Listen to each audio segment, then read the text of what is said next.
Hey everyone, I'm Karen Yankovich. Welcome to Get Seen, Be Heard. I'm here with my co-host Christina Daves and our lovely guest today, Kristin Thompson. But before we introduce Christina, what's happening in your world this week? Hey, I feel like a broken record, but if you're not jumping on politics and the presidential election with what you do, you're missing out on some huge opportunities. People I know like body language experts and speaking experts. And I mean, Kristin, you as a speaking expert could be pitching your local media just on things they're saying, like in the debates. Oh my God, they don't want to know what I have to say. But I'm in Virginia, so we just had the primary here Tuesday. That was like huge news day. So, I mean, this is a golden nugget, people. 2016, what can you do to tie your business into anything related? And you don't have to pick a candidate, but it's just, and I guess the email scandal is about to get messy again with Hillary Clinton. So, if you're an online expert, an IT expert, anything like that, there's just so many opportunities this year to just piggyback on all that. Yeah, I'd have to say the same, even from a social media standpoint. I actually saw today that Bernie Sanders tweeted something about Donald Trump. I mean, something obviously that he did, something negative against him. And then Hillary Clinton retweeted Bernie Sanders. So to me, that's all fascinating. Watching the way the candidates are interacting with social media, how they're using social media to, to kind of, so here we have two candidates who right at the moment are running against each other, right? But instead of her saying something similar, she chose to retweet him. And that's powerful. That's a powerful bit of psychology there. So I'm really fascinated by the social media implication of all of this election stuff too. Yeah. It is fascinating. So Kristin, all right, so I'm super excited. Yeah, tell us all about you. Well, here's my question. Oh, I'm hearing an echo. Are you guys hearing an echo? Do you have you have earbuds in? Mm-hmm. You have black. I like how that blends. That's on my to-do list. So here's my question. Earbuds. If I sit like this, it covers my eyes. All right, I got to do that. There you go. I gotta slouch. Put a book underneath your computer. That's what I do. I know. I'm a slump. So I'm Kristin Thompson with Speak, Serve, Grow. Karen, we haven't had the chance to meet yet. Christina, we know each other. Yeah, old buds. We're old buds. But I love, we have people on and, Karen and I are speakers and there's so many people who are watching and listening who want to speak and want to make money at it. And that's what you do. I mean, you show people how to do this. So let's, don't give away your arsenal, but what are just a couple things? Like, what do you recommend? How, maybe start, you've got a good story. How did you get to where you are? Yeah, I can share my own story and why I'm so passionate about this. But if I could only share one thing with everybody watching or listening, it would be to start speaking. Do it. Yes. Because what I see is people afraid to be the person at the front of the room when really it can make an enormous enormous impact on your business. So what I'm a really big fan of is speaking for free in a way that'll get you visibility and leads and clients in your hot little hands. And I've realized recently, I think part of this was just that I didn't really love selling, which sounds backwards. Like most of us. Yeah, but most people don't. I hate selling. Karen and I have this conversation all the time. I'm really good at what I do. I'm not good at selling myself at what I do. Yeah, and I think I've always been good at marketing because I liked the creative part of visuals and words and writing. But the one-on-one awkward sales conversation, not a big fan of that. And so I found a way to skirt around that. And it was completely unintentional. I mean, I spent about a decade in media sales. I worked for companies like CBS and NBC. And so I was used to consultative style selling. And then my husband and I wanted to start a family. And I was really committed to not working not 24/7, but 7 days a week or working downtown. And I didn't really know what I was going to do for a living, but I saw an ad from a personal development company. And And that was my half step out of corporate and before I started my own company, which was that I would go out and speak and sell people into their workshops. And so I understood after a while really well how to walk into a room of total strangers and leave with clients in hand.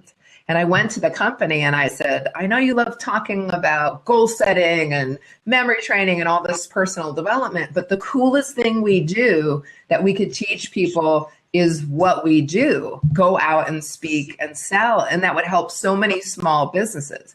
And they weren't interested. So I went out on my own. And the big thing was that very first talk that I gave, I was selling tickets to a workshop. I had never delivered a workshop before, so I was pretty nervous about that, but excited to teach people. I gave about a 45-minute free talk at a local networking group. And that's something that everyone watching or listening can do.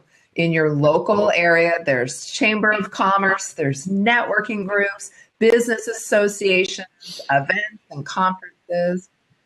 So like that, I just went and spoke to a networking group for 45 minutes. It was free. At the end, I simply said, if you learned enough, great. Hope I gave you a great meeting. If you want to learn more, I'll teach a workshop just for this networking group. And so you let me know. If you're interested, I'll come back. We'll do a private workshop. If not, no harm, no foul. But I'm curious how many of you would want to come back. And I got a quick show of hands, and 30 people out of the 40 in the room said yes. And I only charged them $100, but that was $3,000 in my pocket. And at that did you tell them when you asked?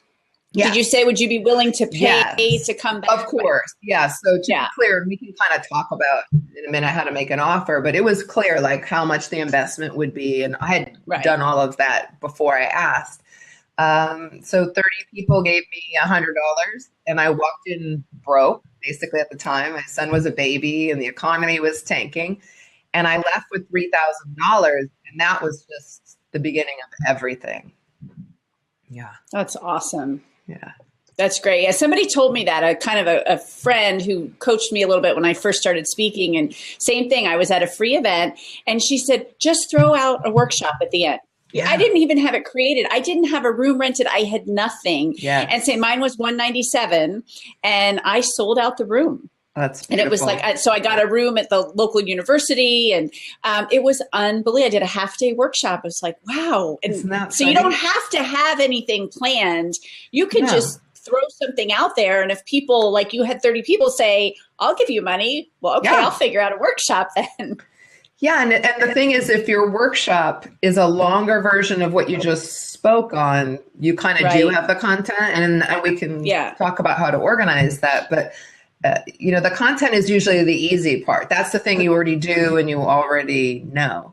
Right. And just like you, I did a half workshop because I couldn't imagine I could fill a whole day, and I was terrified even to do that. So two things I want to mention is, number one, you also did a great thing, which was you charged $197. So I learned very quickly, and I share with my clients, better to do 2 or 3 payments of $97 than ever just charge $97, unless you think that's the right value of something. But people can budget. If they can budget $97 this month, they can next month.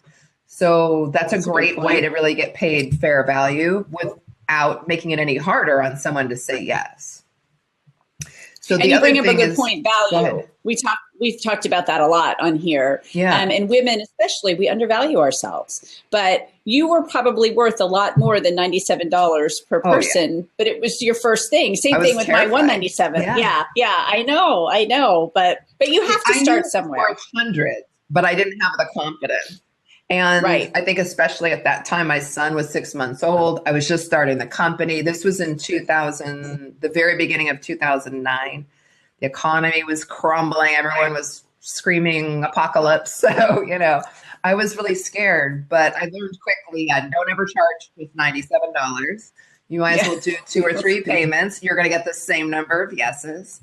The other thing I noticed was that half day workshop was kind of chickeny. And once I got in the room and I was teaching people and we were having fun, I very quickly realized, I should have just really made it a full day. And I went through the same thing. Yeah. So it's not enough time to learn, right? Yeah. Yeah. But definitely a good lesson. Yeah. Because you'll get there and before you know it, oh my gosh, 3 hours is done and I've got so much more I could do. It goes really fast by the time you set up the day, you welcome people, you're doing exercises, you take breaks. Everything takes longer when you're live in the room with actual real people because they talk too. Right. Exactly. As I say. Well, and I love that, Kristin, because what you're doing is you're monetizing the free talks that really we can all get, right? So do you ask permission to do that? Yeah, so I don't necessarily ask permission, but I'm really clear with people that there's going to be an offer.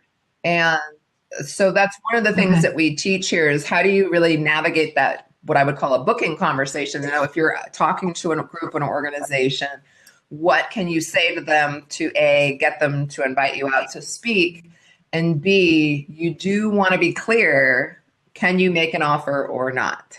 So a couple quick things that I could just share right now would be number one, my favorite tip for helping people get more speaking gigs is to pick up the phone. And we don't like to hear that. We want to email, we want Magical Fairy to book speaking gigs for us, whatever. But if you pick up your phone and I call Christina and she can hear my voice, or I call Karen and we connect and I'm sharing with her how I can help Karen's audience learn something new, she's going to be much more interested than if I send her an email that says, I want to speak to your group.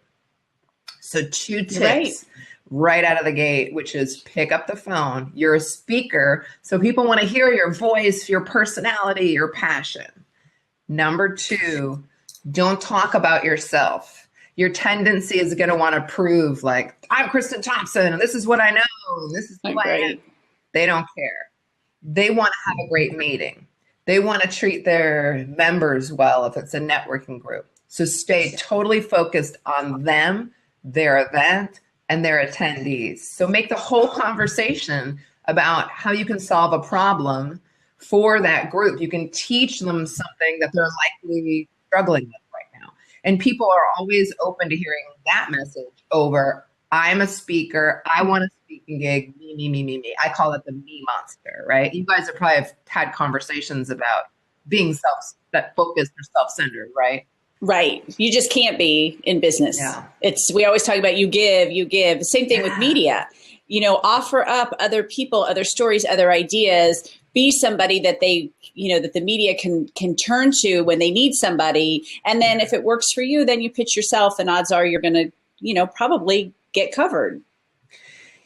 Yeah. And I think it comes from not a bad place. Like it's not necessarily that people are, big ego monsters, but it's because we get nervous and we think, oh, they probably want to know I'm qualified. Yeah. So just know that even if you don't consider yourself and you're not egocentric and you're a humble, awesome person, like I'm sure you are, it's still an easy trap to slip into. So again, you can just make a note for yourself, pick up the phone, talk about how I can help them, their event, and the audience. That'll get you. I love that. Yeah. No me monster. No me monster. No me. Yeah. Because I teach social media, right? So it's a lot. People are comfortable hiding behind the computer, but I say all the time, that's where people, that's the beginning of the funnel. If you want clients from your social media, you got to pick up the phone and call them at some point. They're not going to just hire you because they saw you tweet. That's where they get to learn about you. They learn about what you do, and hopefully you're funneling them into some freebies and warming them up. But at some point, you want the business. Yeah, call, connect, and offer to help, and that works every time. In social media, it's the same thing, right? I can't just be talking about myself. But if I say, hey, are any of you curious for a way to solve this problem? Then people might actually get interested. Yeah. Right. Right. And for anybody booking speaking engagements, right, if you can help their audience, they will love you. Like if you go in there and solve a problem that those people are facing, they love you. They'll love you. And it's why I'm a really big fan of my company is called Speak, Serve, Grow. For that very reason, it's not speak, sell, or speak, me, it's speak, serve, grow. So if you share your message in a way that serves the audience, you're going to get business. And the only tricky part is really understanding how to structure that content. That's one thing that we work on with people here at Speak, Serve, Grow is how do you craft a well-structured talk that will teach people and will get them to say yes. What a lot of people get stuck in is a situation where they maybe are brave enough to go speak at the front of the room. But what happens is they leave with just getting compliments. I call them like compliments and pats on the back. Oh, good job. So nice to meet you. That was a great talk. But nobody's actually giving you business. And that's generally a sign of a problem with the structure of your talk. And that's the asking for the sale. Yeah, it's a couple of things. You got to ask. And I would say one simple thing that everybody watching can do is make your talk interactive. It's not a lecture. I always think we're maybe all of the same-ish age group. So remember Ferris Bueller's Day Off. And I always think of that teacher that I'm like, Bueller. Yeah. Like, don't be that guy. Not that you would. But really make it like a workshop. Make it interactive. Get people writing notes. That's truly the first step to closing the room, to getting clients, is if you just leave it, I'm speaking, you're listening, and it's a very passive experience, you're kind of in this mode, which is a non-active mode. So then if I ask you to buy, you're like, I'm kind of comfortable sitting here like this. Right? So if instead you're taking notes, you're raising your hand, you're shouting stuff out, you're high-fiving your neighbor, whatever the stuff is, you're in movement and action, and I'm in action, and we're now interplaying together. It's like having a little dance or an exchange that you create with the audience.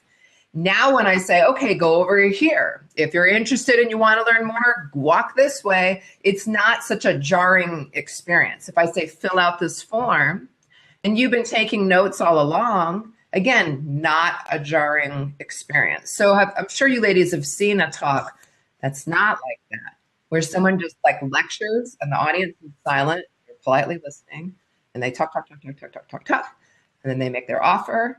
And then they say, drop the order forms. And everybody kind of does this, like, woo, don't touch it. Don't look at it. Don't touch it. We're all just in agreement here. We're not going to do it, right? So awkward, right? Yeah. So there's nothing wrong probably with that person, with their program, or maybe even with the content of their talk.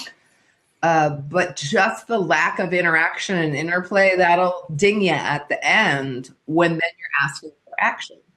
Karen, it's making me think of like with social media or in email marketing even, if you only talk at people and you never ask them to play with you, then the one day you want them to take an action or a buy, they're confused, right? Right.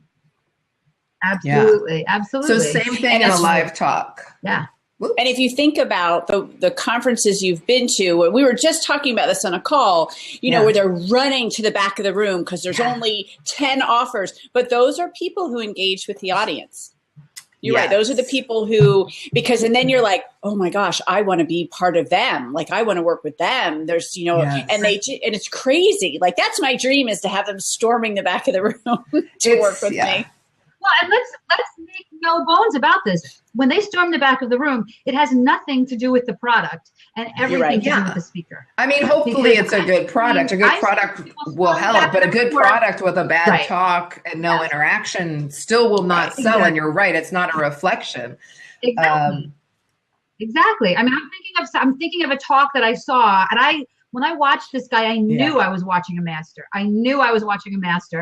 And I mean, this isn't really a good turnout, but at the end of the day, the people rushed to the back of the room to get out of it. And what I heard later on was about half of the people bailed. Do you know what I mean? Because the product really wasn't, but he was so good on the stage that he had the whole room going, I need this. And then like half of them later were like, I mean, literally, it was really, really interesting for me to watch, you know, this thing. So you can really learn this. Obviously, what you want is to learn it and be authentic and have a product that you know that people genuinely will want, and you can genuinely help them. But those kinds of things teach me that I really need to learn. It's more about me and how I present it than I am about the product. Yeah, I think the more you love your offer, like with my clients, I'm a big fan of how do we get your offer to the place where it's so exciting, like you want to run to the back of the room and buy it, right? Right. When it's that hot, when I speak at the Rise Live event, for instance, I always make sure that I've gotten my offer to that place where I'm like, oh yeah, this is sick. Like this is hot. If you want to work with me, you'd be crazy not to say yes to this. If you don't want to work with me, it's not a problem. You don't want to work with me. You don't need it. No big deal. But if you do, you're going to be running to the back of the room. I love finding that sweet spot. And part of that is in the crafting of the offer, meaning the product bonuses that you can add in, what are those points of leverage that just make it so high value for people that they can't not run. And then it is admittedly a great feeling when you see people running, not only because it helps you grow your business, because you think, wow, like I really connected with these people and look how excited they are to take the next step. And you know that now you get to go work with these people and actually help them, which is awesome. So you do want to make a hot offer when you're really excited about it. They'll get really excited about it. And it is about the product plus hopefully some really great amplifiers, some bonuses, maybe a good payment plan. All of those things add to the excitement and make us go from like lukewarm to booking it to the back of the room. So Kristin, do you actually take their credit card when you do these? You're going back to the free talk, because I think that's an area, because I know some of the people that are watching. So it's a free talk. Let's say you're charging $297 and you're going to take 3 payments of $97, whatever that, 3 payments of $97, whatever that is, $99. And then do you actually swipe their first payment right there and say, like you're putting together a workshop, you don't even know the date yet because you haven't. Well, I would have a date, if it were me, I would flesh it all out as if it's happening. And nobody wants it. You could refund. If like only one person enrolled and you wanted to give up on it, you could. I wouldn't suggest that, but you could. So I would be definitely, again, have a hot offer, like know what that is. There's a workshop at this date, even if you don't necessarily need to know the location, but you should know the city. Like for me, it's in Portland. Fine. That's all they need to know. They don't have to fly somewhere to go see it, right? Okay. So we have a date. We have an offer. You have to have an order form. And that's something that a lot of people avoid. Here at Speak, Serve, Grow, we teach kind of a style of an order form where people can take notes on part of it and then use part of it as an order form. And that's smart. I'm giving away some of my secrets today. But that's really important because you can't get a yes and then go, great, like I'll send you an email later and you can click the link, because they're not going to do it. They're going to have that nerves that pop up when we're not in the room with the person who inspired us and the person who can answer questions. Then my fear can pop up and I won't buy later. Okay. So some people are more comfortable swiping cards. I'm still old school, pen to paper, fill out the form. Why? Again, I'm taking notes. I'm raising my hand, we're interacting. I pull out my card, I fill it out, I sign the bottom. Now you have paper to show that this person legitimately enrolled, which is great. And everybody made the decision at the same time in the room. The problem with swiping cards, you might be able to do it in some smaller environments in a local market, but once you start getting more than 3 people enrolling, now you have a line. And you have a lot of people waiting who still in their mind can think, I'm not really a yes yet. I'm still just like in line. But if everybody fills out the form all at once, you're in or you're out, everybody decided, and it's done. Does that make sense? That's smart. Yeah. That does make sense. That's a great tip. I would never. And it's funny because I love that. I think of the ones that I've gone to, and one in particular that was crazy like that, and that's exactly what she did. We took notes on the form. Yes. You had this. If you handed the form in within the next X minutes, you got this for free. You got a ticket here. It was like everything you're saying. And it's all, and you're clamoring. Decision. Yeah. Yeah. And here's the thing I want to point out, because sometimes people think, well, speaking and selling is about manipulating the audience in some like evil or maniacal way. And first off, let's just be real. It's not, unless you have like wizardy powers that I don't have, I can't control other humans. I don't know any weird tricks or hypnosis or anything like that. So let's just be clear about that. But what we do want to do is stack the odds in the favor of a yes for that person who really needs you, but might be scared. And let's be real, that's most of our clients and most of us, right, when we're on the brink of a big decision. You're going to buy a house, you're going to start an exercise program, you're going to start to try to quit sugar for the 900th time, Kristin. Any of these things are scary. They wouldn't be to the person teaching you, but they feel scary to you when you're in that decision moment. So our job when we're at the front of the room is to do our very best to make it so enticing and so easy for that person who's in that moment of decision to say yes right then and there, to feel fully supported and encouraged, fill that form in, and that decision is done. I love that, Kristin. I really do. I love that. I actually have a talk in about a month that you've got me rethinking the whole strategy. I've got one, March 17th, and I'm like, I'm going to have 50 small business owners there, and the head of the small business administration in the biggest county in Virginia. I'm like, okay, I'm a fool if I'm just going to go speak and sell a few books. You're right. I need to be selling a lot more than that. Yeah, don't just sell your book. Right. And what I normally do in those events is I normally say, would you like a free consultation, blah, blah, blah, with a, and then I have a whole process to upsell that and all that. But I am running out of hours in the day for one-on-one clients. Yeah. So I love that option. Well, a few things I can share.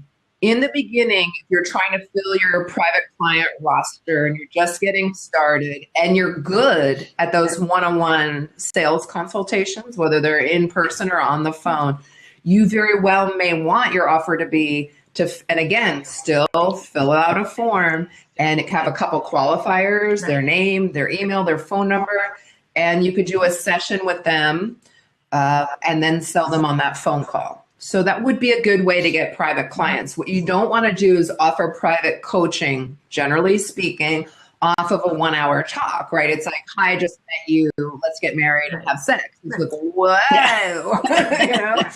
just met you. So we do always want to make sure it's an entry level offer. So if you're looking for private clients and you love doing strategy sessions and you have the time, that's a great way to go. And in fact, on my blog at Speak, Serve, Grow, I have a little short video where I talk about that exact strategy. But then you get to where you are, Karen, where that's working. And now you're like, I don't want to do strategy sessions. I don't have enough time in the day. Okay. So that's where having a signature product or program becomes really helpful, or teaching a live workshop can become really helpful. And that's about packaging your expertise. That's one of the things we help people do here, because it gives you that great entry level leveraged offer that you can make at the back end of your talk. So if you can funnel 50 people into one room and teach one day, you're going to make a lot more money. Or if you can put 50 people into a 6-week online series, especially Karen for social media, that's a no-brainer. Easy. You can teach people and be on like this, be on camera, do screen shares, show us how to rock out our social media. Now you have something leveraged that you can sell. It doesn't matter how many you sell. You're still only leading it an hour a week for, let's say, 6 weeks. That makes a great entry level offer. And everybody can do that because we all have information in our heads. Yeah. That's awesome. Yeah. And then you don't have to rent the room and get the food and do whatever. You just do that hour. And if they miss it, it's recorded so they can still get it. You can offer a little bit of email support. If they miss that, sure, ask me questions. That's fine. Yeah. They probably aren't going to do it anyway. Aren't going to. Well, I do know. Right? And people I do used to their be homework so is not afraid. easy. I used to be so afraid to give that as a bonus. I'm like, oh my gosh, I can't give a 20-minute consultation. 100 people buy it. I think maybe one person's ever taken me up on that of the hundreds of programs I've sold. So I'm like, I'll offer it all the time now. Yeah, the I'm free here if they sessions want are me. a great bonus for that reason, for a couple of reasons. Usually only your best people who are actually going to take action will take you up on it. And then it becomes a great way to find leads for higher level coaching programs.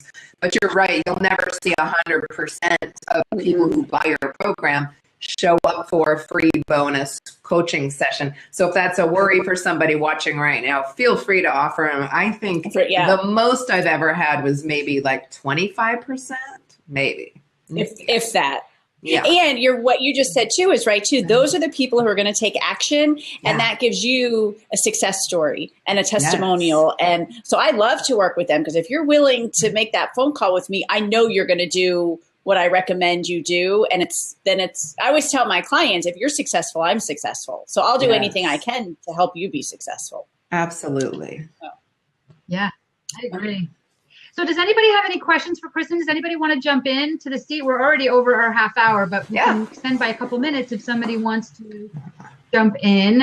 While we're waiting on that, Kristin, why don't you tell us about your programs and products and how we could get to know more about you? And your Sure, a few things. I'm on Facebook all the time. I have an open group called the Rock Your Talk VIP Room. So if anyone wants to search for that on Facebook, I'm on Facebook all the time. You can pop in, join the group, say hi, ask questions, more than welcome. And then we have a lot of free resources. You can visit Speak, Serve, Grow anytime. But if you're like interested and you want to kind of dive in a little deeper, you can visit thespeakingwebinar.com. And at thespeakingwebinar.com, there is a full guide that you can download. It's totally free. It talks specifically about standing out. So if you're an entrepreneur in a crowded marketplace and you don't have weird color in your hair like I do, that's fine, but you still need to stand out. So how do you do that? So we talk about that. We talk about the structure of your talk and the difference between talks that sell and talks that just get compliments. And then we talk about revenue generation. So 5 different 6-figure revenue streams that all start by you rocking your talk. So there's lots of goodies there at thespeakingwebinar.com if someone wants to go there. And again, I'm on Facebook all the time. And do you have any information on your live event yet next year? No, I don't, but we do one every year. We do it in November. It's called the Rise Live event. And really anyone who works with us during the year, if you buy my Workshop-A-Palooza program, you're in Start Me With Speaking, any of our products or programs, we give you a ticket to the Rise Live event. So if anyone starts following me or hanging around, they'll definitely hear about the Rise Live event. But that's, of course, our big, feels like a party, but it's a training. It's a live 3-day training with a lot of fun and music and laughter. I don't see you hosting a fun event. No, it's boring. No. I'm very serious. I yell at people. I do curse a lot. I'll just say that for the record. There's something that happens when I'm at stage at the Rise. It's a curse-a-thon. I apologize in advance. We warn people, but it does definitely happen.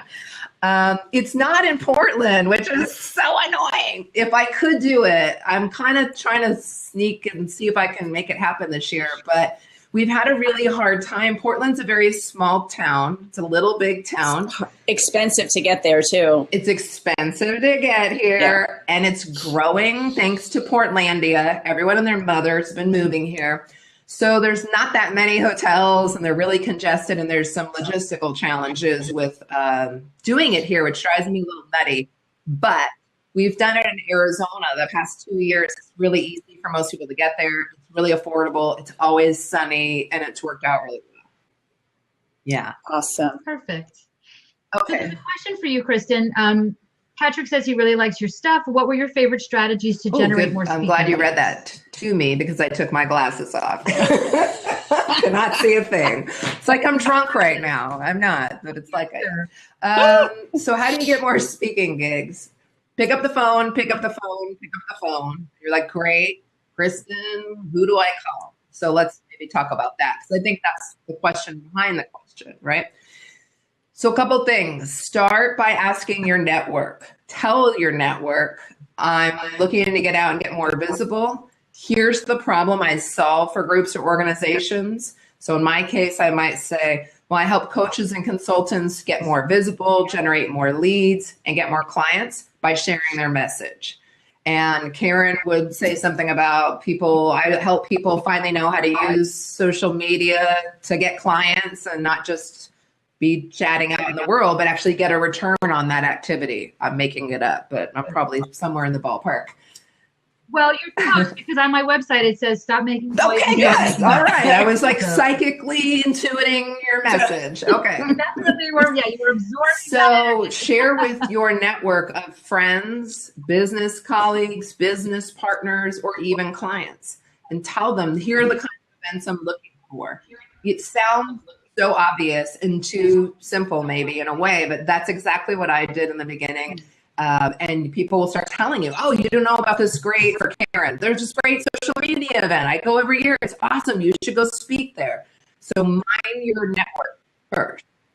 Then Google is just your best friend. Everybody watching right now, you can go to Google, type in what you do, meaning like the target that you want to reach, and the word association, and like your state would be maybe a good idea. And you'll get a whole list. So if I typed right now, small business owners, Portland, Oregon associations, I'm going to start seeing women in business. I'm going to see people of finance. All of those association lists are going to come up. Every business association in America has regular meetings.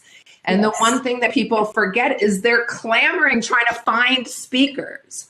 People who want to speak are like, how do I get gigs? This is so hard. Who's going to want me to come out?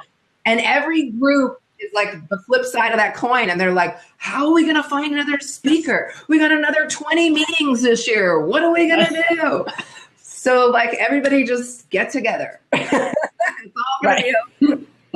So remember that in your local area, there are people who are looking for good, not boring, great content speakers right now. So use Google. It's another great asset. And then depending upon what kind of speaking gigs you're looking at, you can look at larger conferences and events. Look at other people who speak in your industry and follow them on social media. Karen might even be able to teach you something tricky, but follow them and watch. Well, where's that person speaking? Where's Derek Halpern speaking? Where is Suzanne Evans speaking? And then go, oh, that looks like a good event. That looks like a good event. And start keeping a list. And you'll really realize there's an infinite number of places to speak. And that's not even counting online platforms like hosting your own webinar or being hosted like I am today, where you can share your message. Podcasts, there's so many opportunities. Did that answer his question at all? Yeah, I think absolutely. Okay, good. That's a great answer. We all know I'll talk forever. So getting me to shut up, that's the problem. Yeah. Christina, we got to shut this down. It's time to wrap this up. We're past our allotted budget. So, Kristin, thank you so much. Thank you for this having was so me. helpful. I've got so many great tips out of this. I literally have already I know, I've got my notes. page. I have a whole page of notes. I hope everybody else. Thank you to everybody who's giving us love. Thank you so much. See, now Kristin, you should be telling me to write down my credit card number because I've been taking notes. You know, you want to come join me? We've got a great club of people who are rocking their talk and making a lot of money doing it. So you holler, I will welcome you in. That's awesome. And then, all right. Well, Kristin, thank you for having me. Next week, we have Tracy Garcia, who is an old friend of mine. She is a rock star makeup artist.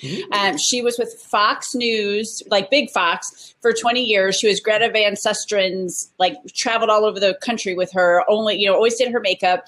And they just spun off, and they have this great company here in DC called Style Me Bar, which is like a come to you hair and makeup service. So very entrepreneurial, but what's really important, and speaking too, but if you're going to be on television or on stage, you better know how to look good. Mm-hmm. It's so important because that first impression, and Karen, I just talked to a mutual friend of ours who had her first television appearance. I'm like, you need to go to the mall. You need to go to the Mac store. Like, you need to learn this. So Tracy's going to talk to us about, how to have that, how to look good on stage. You have to wear heavier makeup. You've got to, throw on some false eyelashes and do stuff like that. But it's going to be a lot of fun. And men, it's really important too, because men on TV, and I always joke about the male makeup bag, but you have to have that. Yeah. You don't want to be the shiny yellow if you do get this television appearance. So anyway, it's going to be a lot of fun. She's awesome, gorgeous, fabulous. So it'll be a great, great show.